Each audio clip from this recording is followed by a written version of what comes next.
Debunking the myth, why knowledge doesn't always equal action in automotive repairs. Join passionate automotive trainer and coach Andrew Uglow as he explores the fascinating disconnect between knowledge and action in automotive workshops. We'll uncover why simply having information doesn't guarantee performance, and how understanding the relationship between beliefs and behaviour can transform your team's effectiveness. Learn practical strategies to bridge the gap between knowing and doing, illustrated through a compelling story of a workshop that turned its performance around by challenging its underlying beliefs.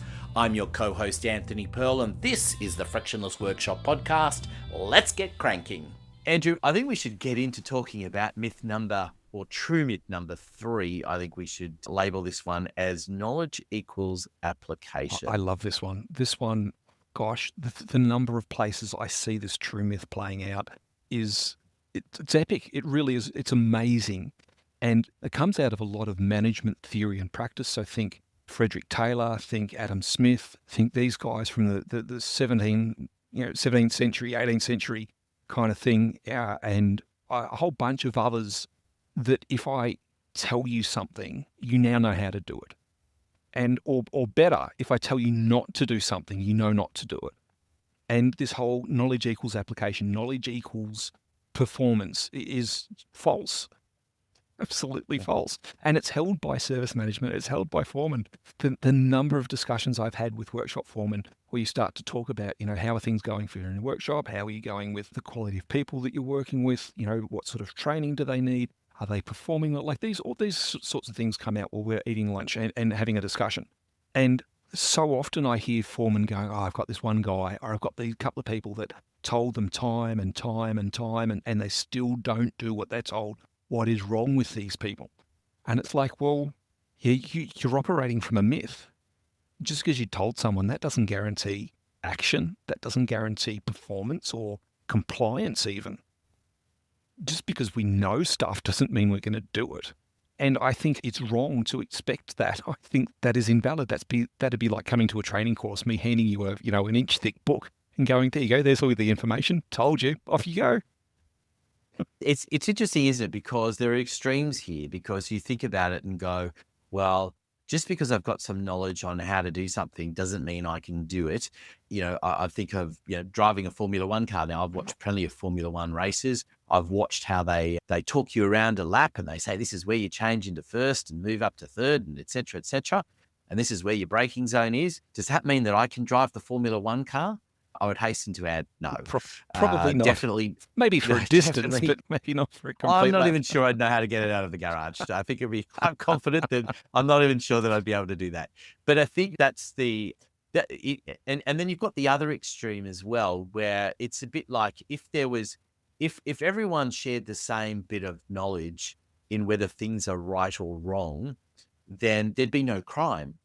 Because if we all know that it's wrong to walk into a store and to just take things and walk out without paying, that doesn't mean people don't do it. Right, absolutely. And so this is true for so many different things, right? Think of it like it's kind of just after New Year's and the whole weight loss industry. We know we need to exercise. We need to eat the right portions of the right stuff. Like none of this is new to us.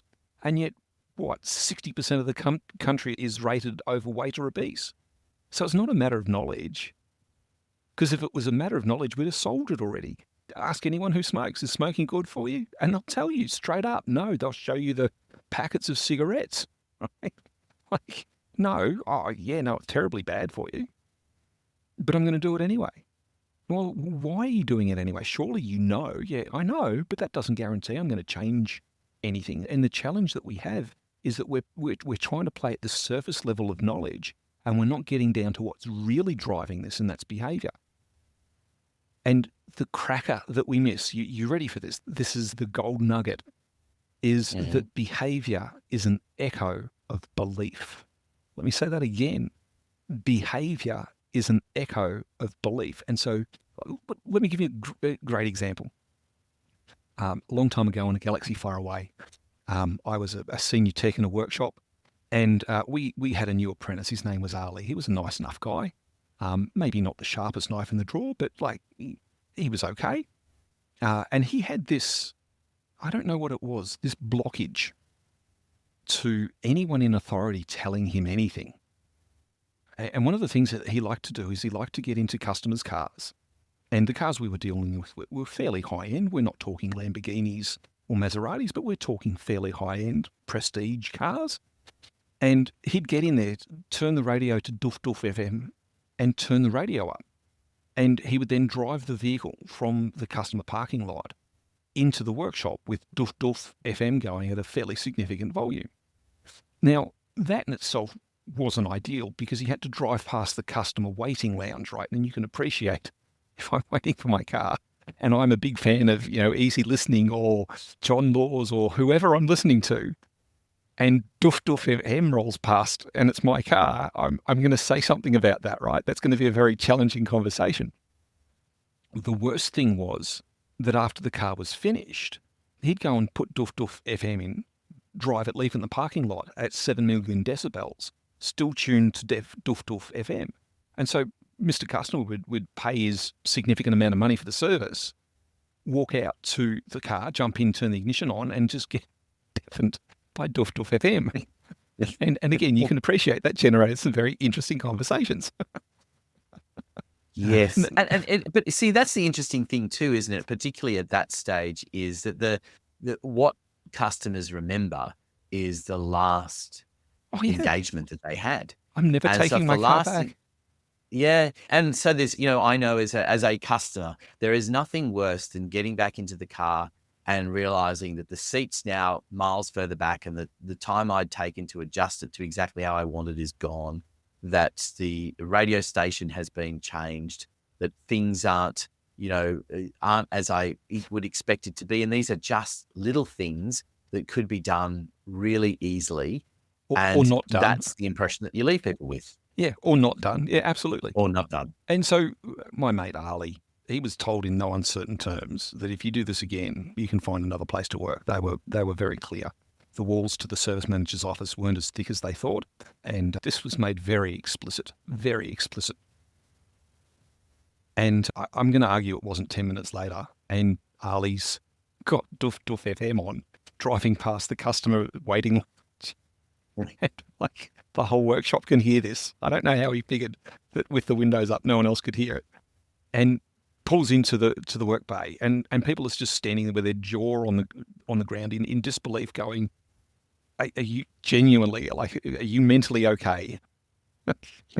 Have you been chasing too many parked cars and caught all of them, or something like that? There's something actually wrong here."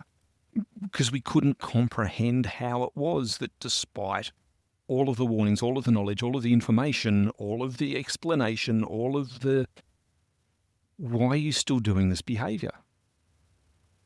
And of course, Ali was encouraged to find somewhere else to listen to Doof Doof FM, not our dealership. But this whole concept of just because you know something, well, that doesn't guarantee you do it. And so coming back to this, there's two different skills here.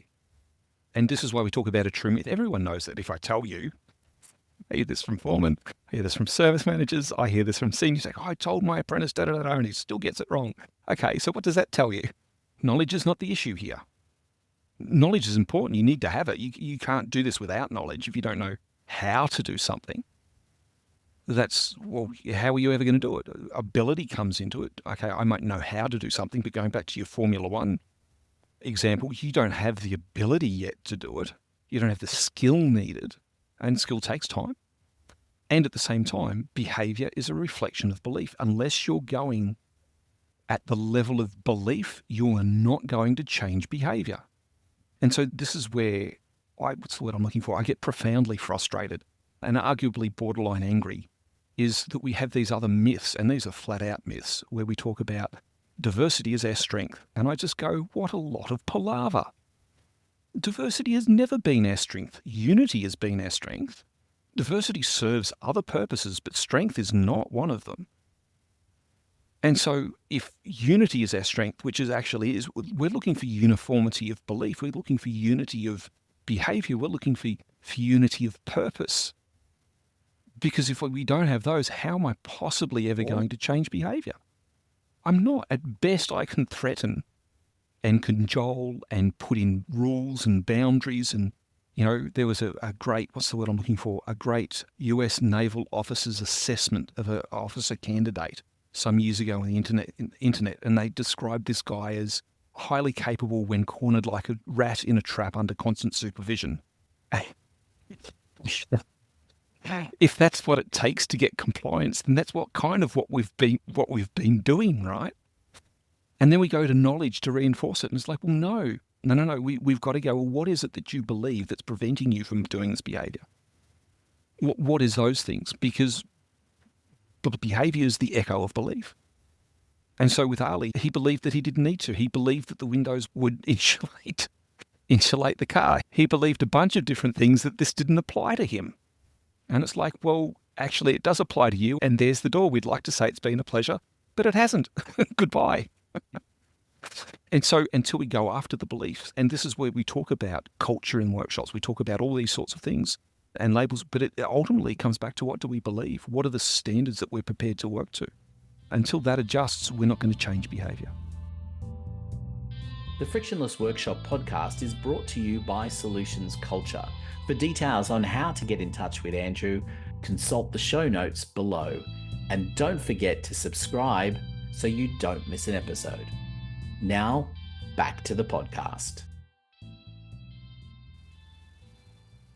Yeah, and I think that's the interesting part about beliefs as well, is that it is something that, as you say, has to be universal and established, because it's about hiring the right people in the first place, isn't it? To make sure that there is a shared set of beliefs in there that exist, so that the way you want to run or the way you want things to run is going to be reflected by the people that are there. For because sure. if fundamentally they don't believe it, then sometimes some of those things are just too ingrained, right? It's about people's upbringing and lots of other things that have happened in their lives personally. And as you know, you may not be able to change it. A good friend of mine has a saying, and he goes, you can't make chicken salad from chicken feathers. Yeah, sure, it's got chicken in it, but it's not the same. And without being rude, sometimes the person you're looking at is chicken feathers, and they're not a fit. They're not a fit for the business. But yeah, absolutely, start with the good ingredients, and at the same time, reward the things the pieces that drive behaviour, and that's the belief. Reward the belief. Reward those things below the surface. Go after those. Talk about those. Vision and direction and purpose and all that sort of stuff. That leaks unless it's being talked about frequently. It just drains. We have this, crack somewhere in our thinking that the whole purpose, or maybe it's the busyness that washes it away. I don't know. But if we're not staying on purpose, if we're not maintaining and talking about these are the standards that we work to, this is the things that we believe about ourselves, if that's not constantly reinforced, it leaks. And you end up coming back to the sorts of behaviours that you don't want in your business, that don't serve the customers, that aren't productive and efficient, and that just drive you spare trying to solve, if you go about trying to solve it simply by informing people and giving them new knowledge. That's not going to work. If you don't believe me, keep doing it. And the hardest thing is too, isn't it, that a lot of these things are driven by expectations of clients about how things will operate and behave, that they don't, as a silly example, but you don't expect to get your car back from service with a bunch of new scratches down the side of it, right? No one does that. And so that's a complete expectation, and that I'm assuming would not happen anywhere.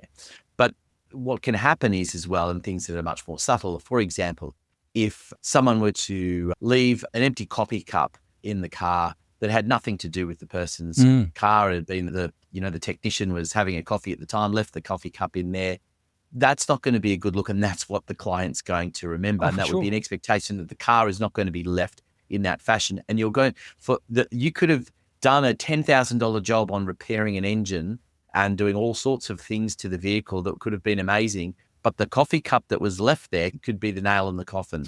And it's such a silly thing because the expectation is that wouldn't happen. We are, what's the word I'm looking for? We're terrible as people, aren't we? How we only ever seem to remember the worst and the lowest and the poorest and stuff. You can be, and we see this in customer reviews that are so heavily stacked against businesses and particularly workshops. You can perform miracles mechanically, and I've seen it. It's like, how did you do that job for that price in that time? And the customer's upset because there was dust on the sun visor. or worse, they come back. We have a thing in the industry, and people listening will know this. We call it the since-yous. Oh, since you worked on my car, this has happened or that's happened. And it's like, well, possibly, maybe. Some customers are genuine about that. Some are far more careless with the truth around that and are trying to work an angle for a variety of different reasons. But we call them the since-yous. Oh, since you did this or since you did that. And sometimes it's the case, just given the complexity of car technology. But I'm going to argue more often than not, it's a customer being careless with the truth. Yeah, and so that's the interesting thing about this whole idea of knowledge equals application. We kind of go back to the beginning as well, is that it's also about what limited knowledge the customer has can also have an impact on the end, because, we used at the beginning, used the analogy of going to the doctors and people believe this to be the problem. And I think that's the thing too, that the customers coming in and going, well, from what I understand, it's just a small leak here. That should be quick and easy to fix. And suddenly, the workshop comes back and say, well, actually, we fixed these 20 things because that's where the problem actually was. Right. And what do you mean it's going to cost me $5,000 and I thought it was a $200 job? Yeah. That is part of the process as well, isn't it? That instilling that belief that the workshop has a way of documenting and showcasing what the problems actually were and applying that knowledge. I think workshops are getting better at that, and that talks a lot around myth number 5, which we'll come to in a sec, I'd imagine. Absolutely. We will be coming up to that in the next one. So everyone's going to stay tuned for myth number 5. We're not even going to tell them what it is now. We're going to leave them hanging. Leave you hanging, because you've got to keep tuning in. I mean, of course, you stay tuned for myth number 4 first. Thank you for listening to the Frictionless Workshop podcast. For details on how to get Andrew working with you and your technicians, take a look at the show notes. There's also a link to some special content you can access. I'm Anthony Pearl, reminding you to subscribe so you don't miss an episode.